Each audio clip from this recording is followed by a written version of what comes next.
Dans le cadre de la COP 21 qui a lieu en ce moment même, l'association Horizon Bocage a pris les choses en main en officialisant le coup d'envoi de leur saison de plantation d'arbres et de haies avec l'implantation d'un arbre symbolique à Aigrefeuille-sur-Maine. Avec l'association Horizon Bocage, depuis 2012, on s'est mis avec plusieurs bénévoles de Aigrefeuille et de ses environs à travailler pour essayer de redorer le paysage d'Aigrefeuille, parce qu'on a des sensibilités sur le sujet. Donc moi je suis encore étudiant, donc en MBA stratégie du développement durable. Et ce que j'aime bien à faire ce genre d'activité, c'est d'avoir la partie concrète d'un projet qui voit le jour. Concrètement, nous allons replanter des arbres et concrètement apporter un apport bénéfique, positif pour l'environnement et pour le paysage ici des communes aux environs de Aigrefeuille-sur-Maine. Horizon Bocage, est-ce que vous pouvez me la présenter rapidement? Donc Horizon Bocage, c'est l'association de personnes qui ont une sensibilité envers l'écologie et qui ont envie d'apporter quelque chose qui va véritablement avoir un apport sur le paysage. C'est-à-dire que notre activité principale, elle est de replanter des arbres. Donc ça se concrétise par les plantations de haies avec des agriculteurs que l'on va essayer de convaincre sur le terrain.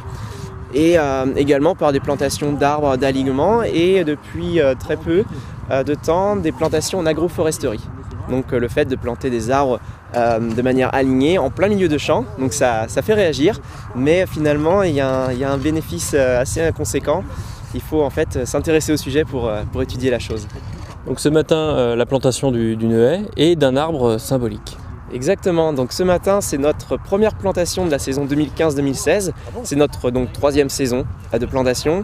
Ce matin nous commençons par la plantation de 190 arbres chez Guy Cormoret, qui est le président de notre association et agriculteur. Donc ça fait plusieurs années que l'on plante chez Guy et on va également planter notre arbre symbolique qui fait en réalité partie de la programmation Un arbre pour le climat dans le cadre de la COP 21, essayer de montrer que nous les Français, on s'intéresse à l'environnement, à l'écologie et on a envie qu'il se passe des choses à ce niveau-là. Donc nous allons planter un arbre de manière symbolique sur ce sujet-là. Pourquoi la plantation de cette haie s'inscrit dans le développement durable? Donc c'est vrai que notre association elle a vraiment un côté durable dans son activité puisqu'on lie à la fois de manière assez visible l'environnement. On a un côté social qui aujourd'hui il est assez manifeste avec la participation de bénévoles. Et puis côté économique, l'arbre produit du bois qui peut apporter à la filière bois-énergie qui autrefois était naturellement présente dans toutes les exploitations mais qui a eu du mal puisque on a des nouvelles énergies qui sont peut-être moins écologiques qui ont pris le pas.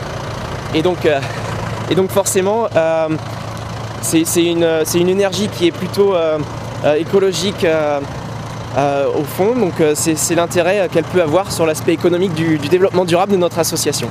Aujourd'hui, on plante la première haie de notre saison 2015-2016, mais c'est peut-être bien la 40e haie que l'on va planter, puisque depuis notre début, en fait, en 2012, nous avons planté 12 000 arbres. Cette année, nous allons additionner ça avec 1650 arbres, ce qui fera 13 500 arbres, 13 600 exactement.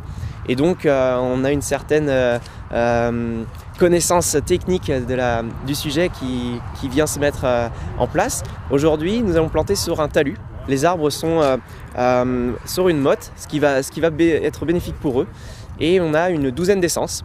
Donc principalement des petits arbustes du style troène, cornouiller, avec également des chênes, le chêne vert, le chêne pédonculé, du noyer. On a aussi de l'érable champêtre et du charme. Ces petites pousses ne vont pas craindre le froid qui arrive? Donc évidemment, ce sont des arbres locaux et produits locaux, puisque c'est moi en fait qui les produis localement à Aigrefeuille-sur-Maine sur un temps bénévole.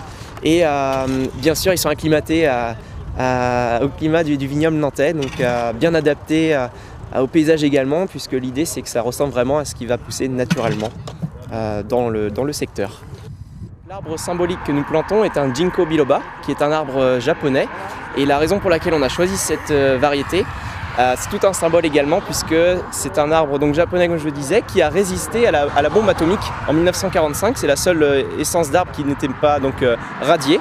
Et donc c'est le symbole de la biodiversité qui résiste à la pollution finalement. Une action bénévole réunissant chasseurs, agriculteurs et amoureux de la nature, s'inscrivant dans le développement durable et favorisant la biodiversité, dont certains résultats sont déjà visibles à Aigrefeuille-sur-Maine.